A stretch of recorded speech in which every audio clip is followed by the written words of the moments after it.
हाँ जी। रेणु जी, क्या कह रहे थे आप?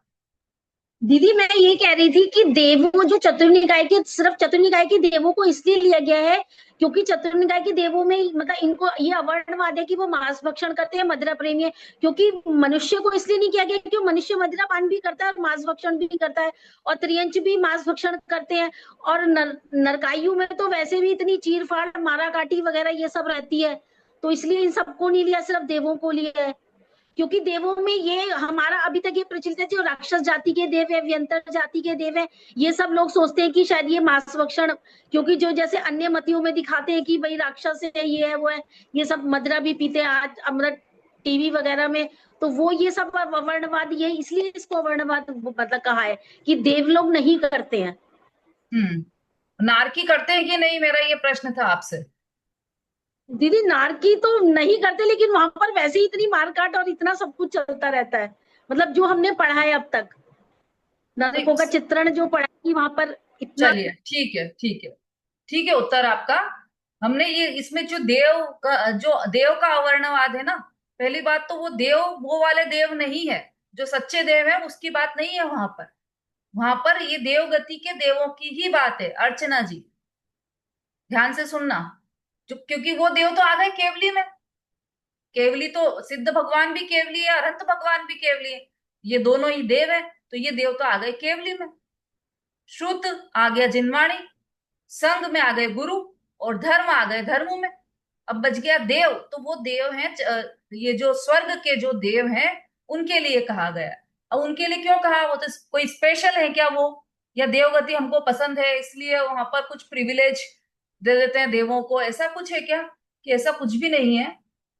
पर इस दुनिया में जितनी भी मान्यताएं, मिथ्या मान्यताएं चलती हैं, वह देवों के बारे में, देवगति के देवों के बारे में ही चलती है सारी। जितनी भी मान्यता है। अभी कुछ समय पहले देखा होगा ना आपने, गणेश जी दूध पी रहे हैं। और महाकाल जाओ, उज्जैन में महाकाल में, तो वो जो भगवान है उनके महाकाल, वो शराब पीते हैं। तो वो शराब पी रहे हैं। फिर वो मतलब सारी सारी जितनी भी मिथ्या मान्यताएं हैं, ग्रहित मिथ्यात्व जहां से उत्पन्न होता है, वह देवों के बारे में गलत धारणा से ही होता है। इसलिए वहां पर देवों को लिया है, देवगति के देवों की बात चल रही है ना। और सारा ये जो अभी जैसे इसमें भी लिखा है मांस भक्षण आदि, देव तो कभी मांस भक्षण करते नहीं है। है ना। और देवों को ही सब कुछ मानकर पूजते हैं, उनको भगवान मानकर पूजते हैं, जबकि देव भगवान नहीं है। वो तो एक देवगति के देव हैं। और वह भी आ, संसारी जीव है, मुक्त नहीं है, वह भगवान नहीं है। वह तो एक मतलब एक गति है, जैसे मनुष्य गति, तिर्यंच गति, नरक गति, ऐसे ही एक देव गति भी। तो और वहां पर भी सारी प्रवृत्तियां कषायों वाली प्रवृत्ति रहती है देवों की। यदि वो कषाय रहित हो जाए, हो सकता है मंद कषाय हो, लेकिन कषाय तो है वहां पर भी।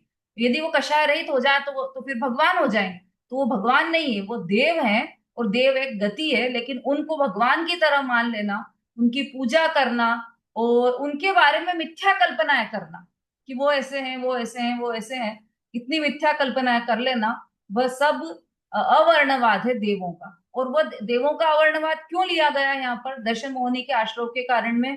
क्योंकि वो क्योंकि सबसे ज्यादा मिथ्यात्व, देखो, अग्रहित मिथ्यात्व सबसे बड़ा मिथ्यात्व है। लेकिन ग्रहित मिथ्यात्व उससे भी बड़ा मिथ्यात्व है, क्योंकि वह अग्रहित मिथ्यात्व को पोषित करता है। तो ये जो ग्रहित मिथ्यात्व है, वो उसका जो पोषण है वो इसी के द्वारा हो चल रहा है सारा दुनिया में। है ना। पूरी दुनिया इसी मिथ्या मान्यता में है कि वो जो, जैसे समझ लो, कृष्ण जी हैं। तो कृष्ण भी देवगति के देव हैं।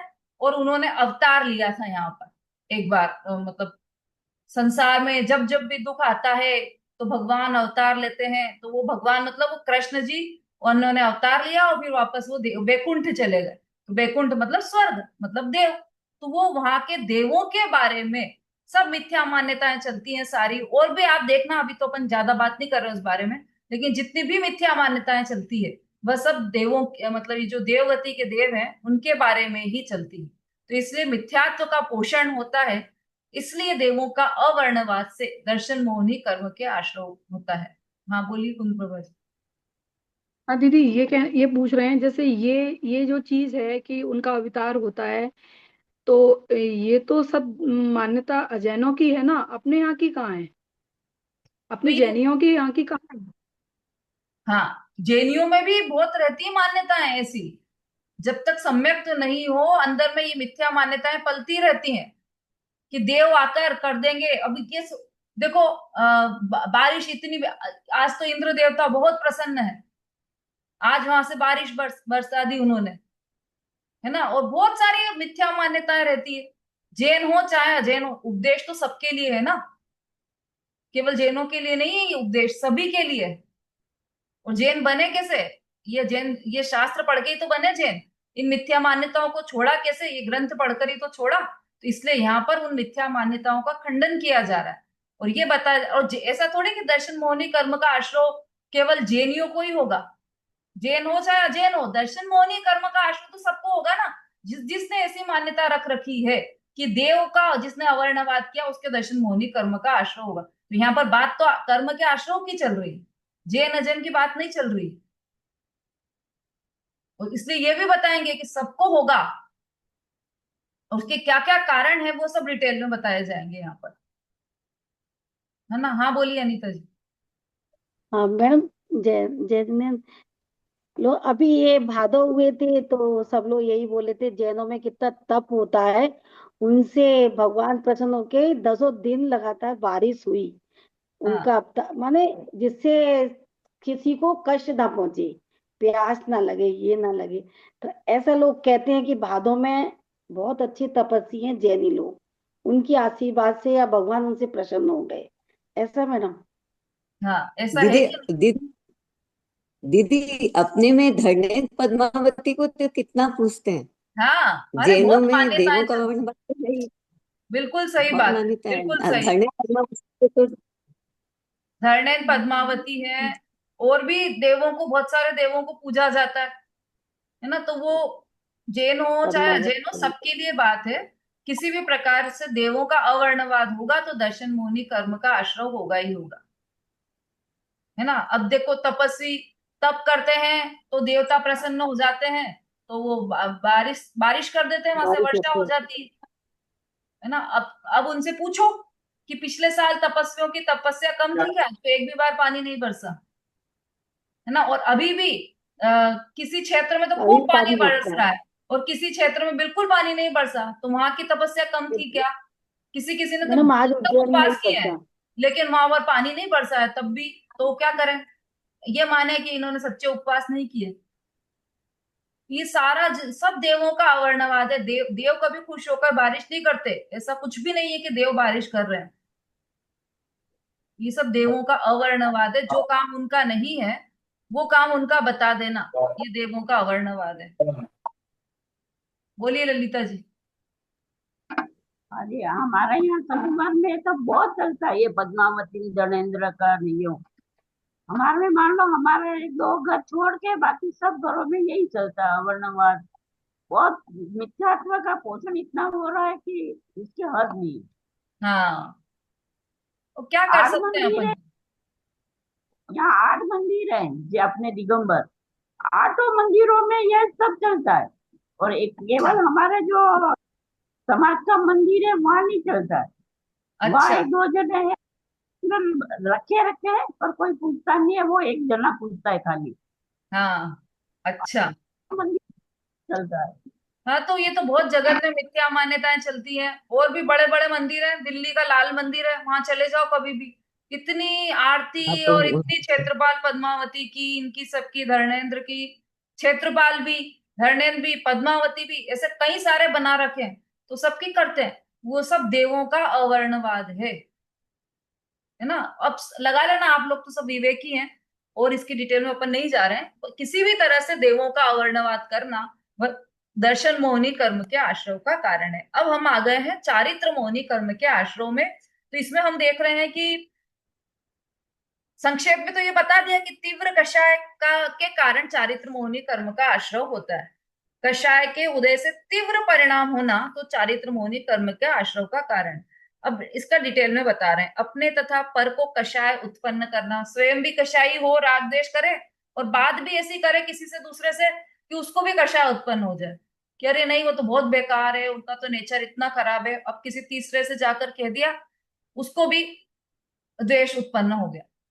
और घर तो घर, कहीं सड़क पर मिले वहां भी, और मंदिर में भी कह दे कि अरे नहीं नहीं उनका तो बहुत खराब है, या वो तो बहुत ज्यादा अच्छे हैं। राग द्वेष उत्पन्न करने की बात करना, दूसरे को भी, पर को भी कषाय उत्पन्न करा देना, चारित्र मोहनी कर्म का आश्रव का कारण है।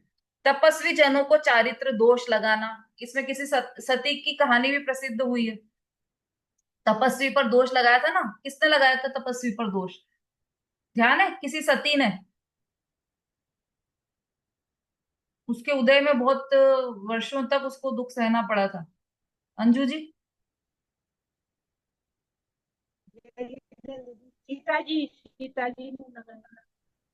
सीता जी? सीता जी ने लगाया था।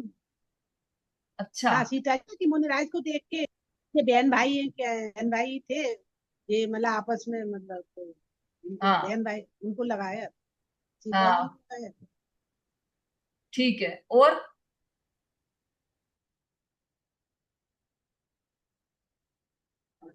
ललिता जी, आरती जी? सेठ सुदर्शन के ऊपर चरित्र का दोष लगाया था ग्रानी ने। हम्म। हाँ। और एक और जो इतिहास में बहुत प्रसिद्ध हुई है। अंग ये अंतरा हाँ, सती ये दीदी क्या नाम है, अनंत ने इनके हनुमान की माँ का नाम क्या था, अंजना, अंजना को भी अंजना सती ने चरित्र पर दोष नहीं लगाया था। नहीं नहीं, उन्होंने नहीं, अंजना प्रति सती ने तो छुपाई थी। तो प्रतिमा, प्रतिमा का हाँ जी दोष ना, था। अंजना प्रतिमा हम्म छुपाई थी 22 पल के लिए। हाँ, तो वो तो चरित्र पर थोड़ी दोष है, चरित्र की दोष की बात कर रही हूं मैं।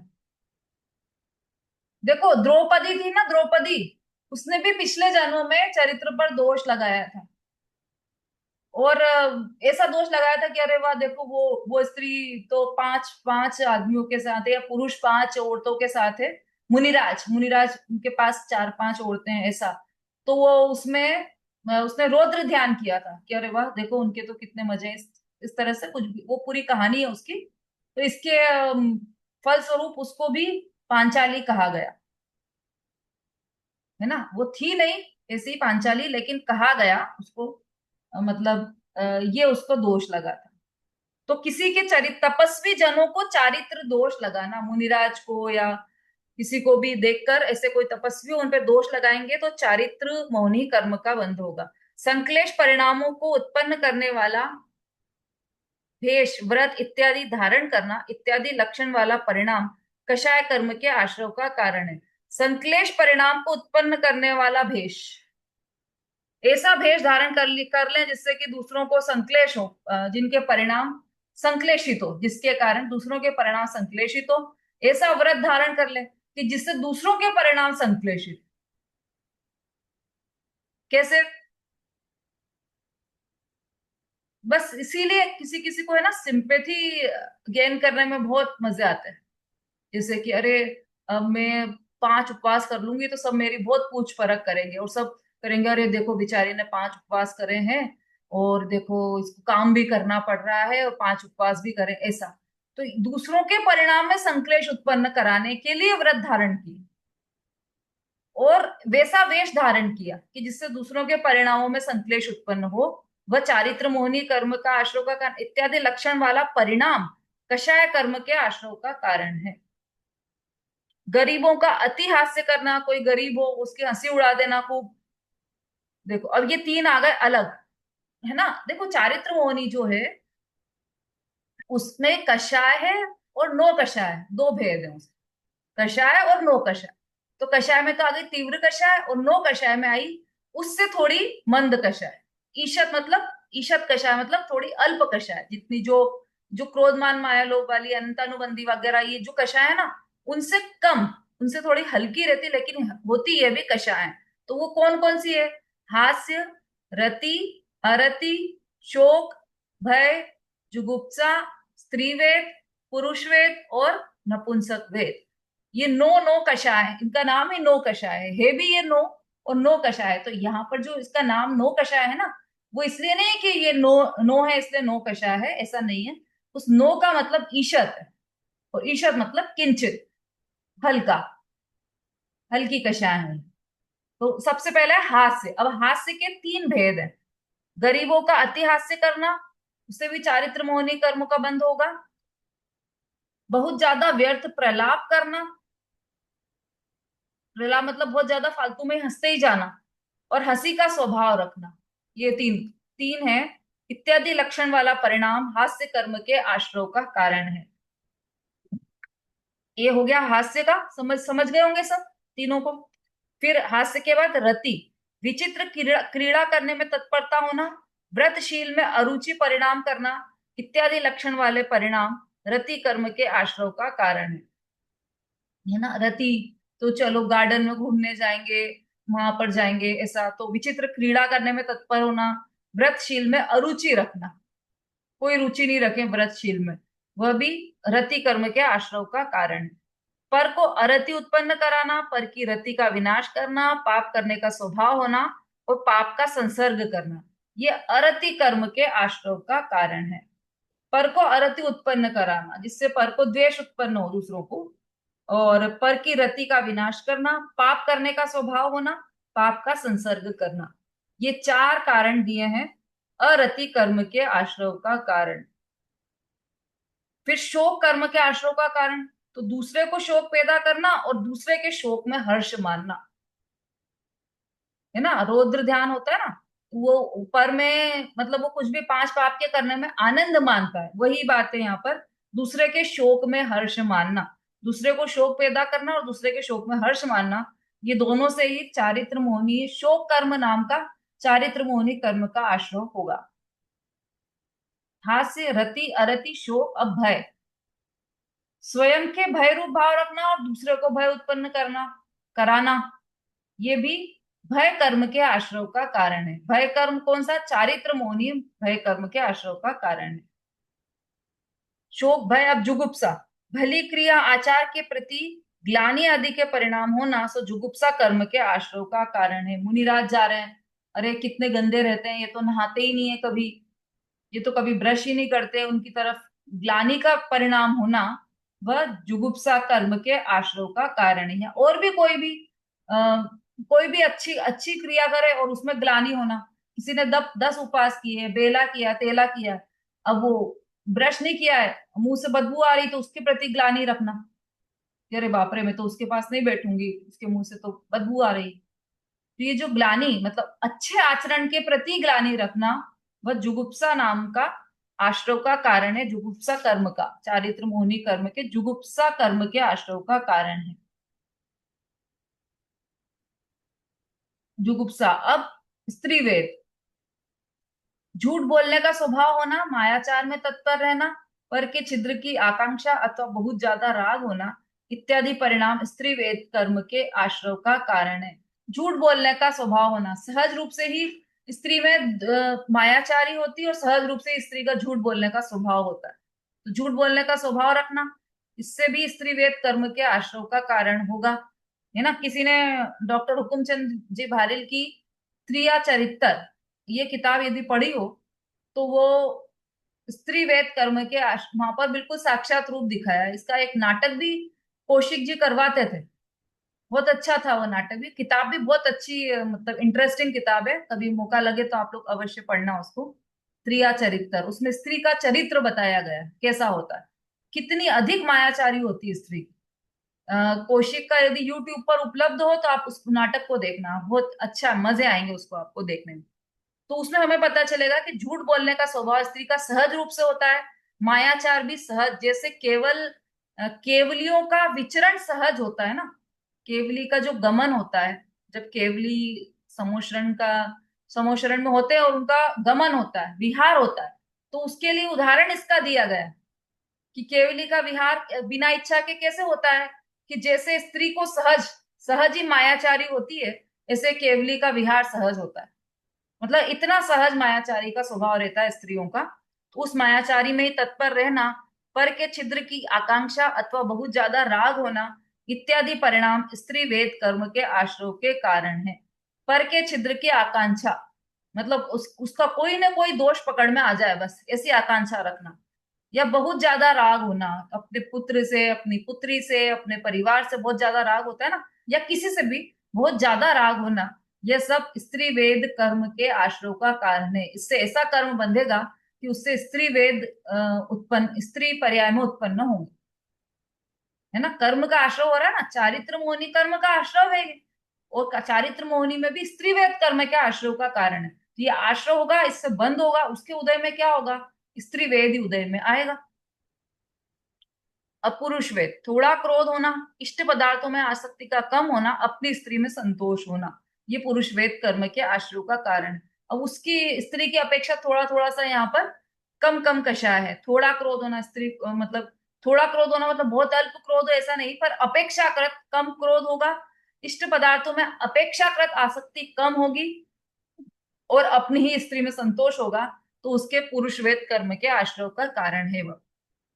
नपुंसक वेद आश्रय का कारण, कषाय की प्रबलता होना, मतलब बहुत तीव्र कषाय होना, गुहा इंद्रियों का छेदन करना, है ना, छेदन करा लेते ना आजकल सब दूर, आंख कान नाक, आंखों पर भी और कोई अलग अलग अंगों पर छेद करवा लिए जाते हैं, शोक से, फैशन से, या ऐसे ही शोक में बस।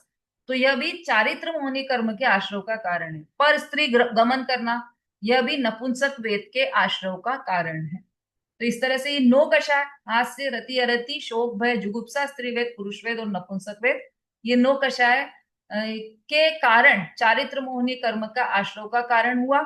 और 4 पहले जो बताई थी क्रोधमान मायालोक, उसके द्वारा भी चारित्र मोहनी कर्म का आश्रय का कारण है। तो ये तो डिटेल में बताया, इसका और ज्यादा डिटेल चाहिए, यदि बहुत सारा डिटेल चाहिए तो तत्वार्थ सार जो आचार्य अमृतचंद्र का की टीका है, इसी तत्वार सूत्र के पर आधारित आचार्य अमृतचंद्र देव की टीका है, वो उसको आप पढ़े तो उसमें बहुत विस्तार में एक एक कर्म के आश्रय के कारण बहुत डिटेल में दिए हैं, तो वहां से आप पढ़ सकते हैं। यहाँ पर तो शॉर्ट में है, और थोड़ा कम डिटेल चाहिए तो इसमें कल्पना बहन का जो तत्वार सूत्र है, टीका है, वो भी आप पढ़ सकते हैं।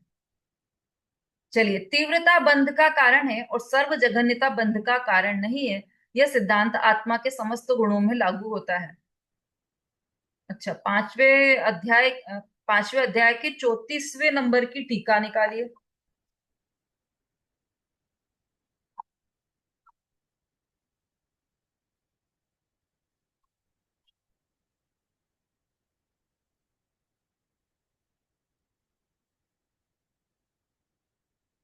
हम्म, पेज नंबर 367 निकाल लीजिए।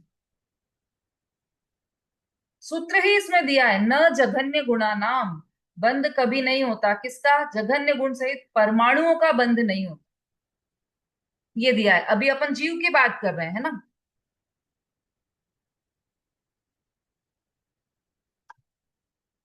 इसमें टीका में भी दिया है, देखो।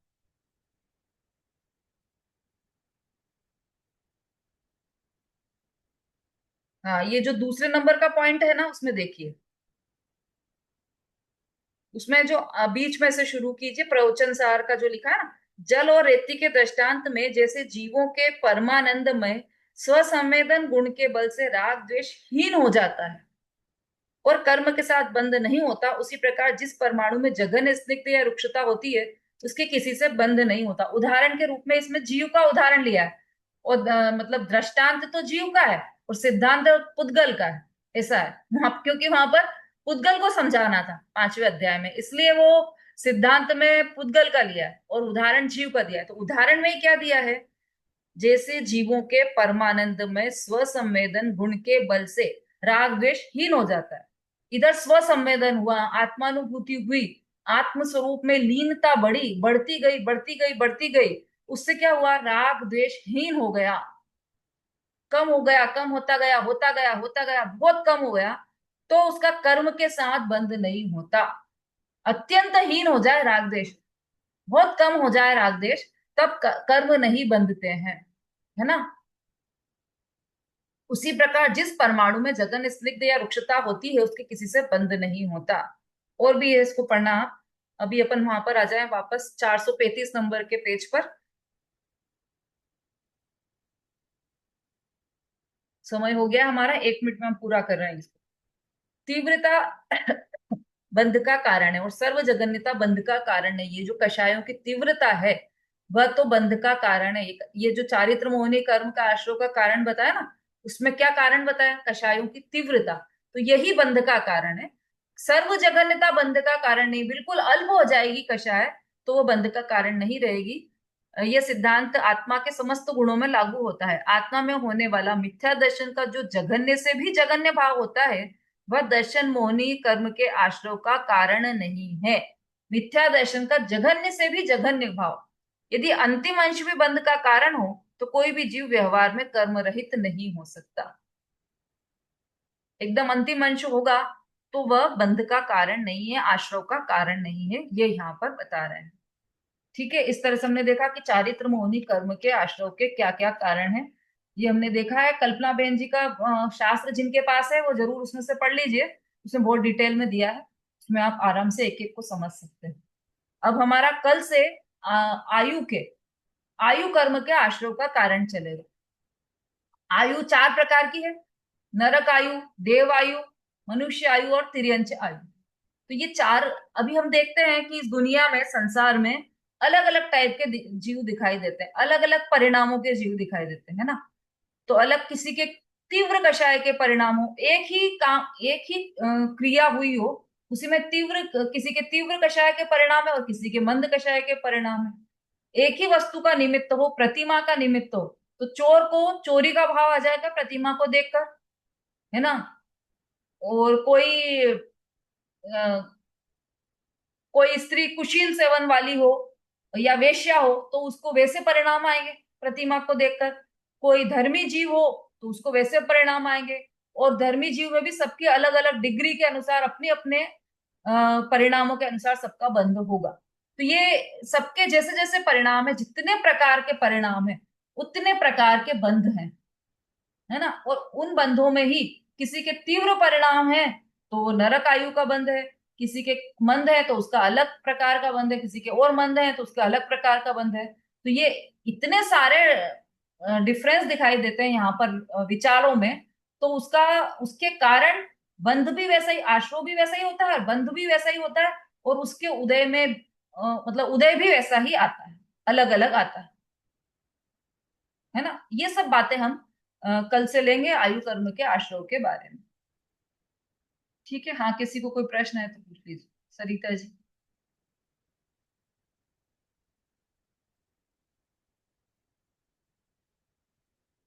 सरिता जी बोलिए जल्दी। जय जिनेन्द्र दीदी। हाँ दीदी मैं वो पहले क्वेश्चन पूछना था, उसके लिए हैंड रेस किया था। जो आप चारित्र मोहिनी की बता रहे थे ना, कि हाँ उसमें ये वाला था, प्रलाप करना, यानी वो पूछ रही थी मैं, प्रलाप करना था। और जो संश्लेष परिणामों को उत्पन्न कराने वाला भेष था, तो उसमें जैसे कोई उल्टे सीधे वस्त्र वगैरह पहनता है या मेकअप करता है, वो भी आएगा क्या? हाँ, जिससे दूसरे के परिणाम में संक्लेश हो जाए, ऐसा कुछ भी करे, हाँ बिल्कुल वो आ सकता है। आ जाएगा।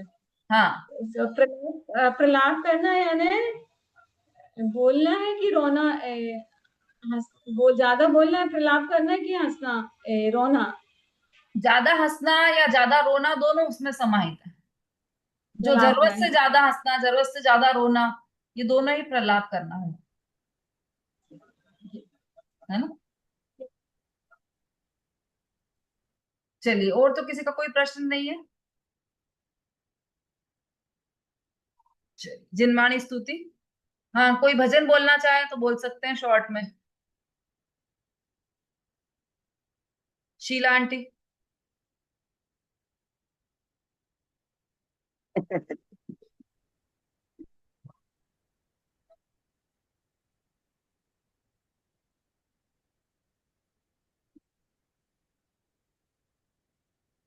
शॉर्ट में बोलना है। हाँ जी।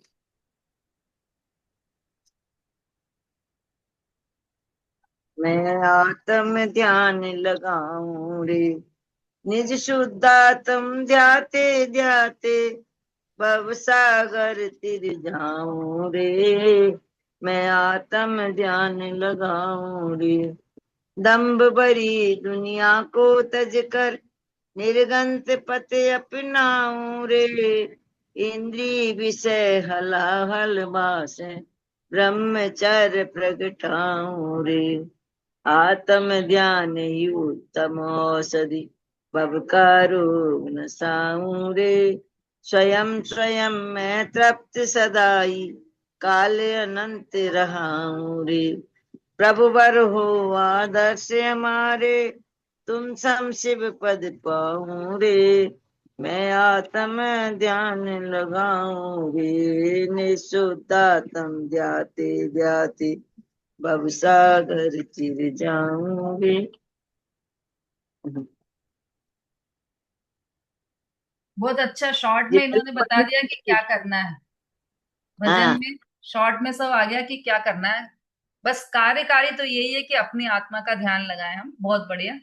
जा वाणी के ज्ञान से सूझे लोकालोक, सो वाणी मस्तक नमु सदा देत हूँ लोक। बोलिए जिनवाणी माता की जय। महान जैन धर्म की जय हो। आचार्य उमा स्वामी की जय। सभी को जय जय जय जिनेंद्र जिनेंद्र सर सर को। को। जय जय सभी जिनेंद्र। को। जय जिनेन्द्र। जय जय जिनेंद्र। जिनेन्द्र। जय जिनेंद्र।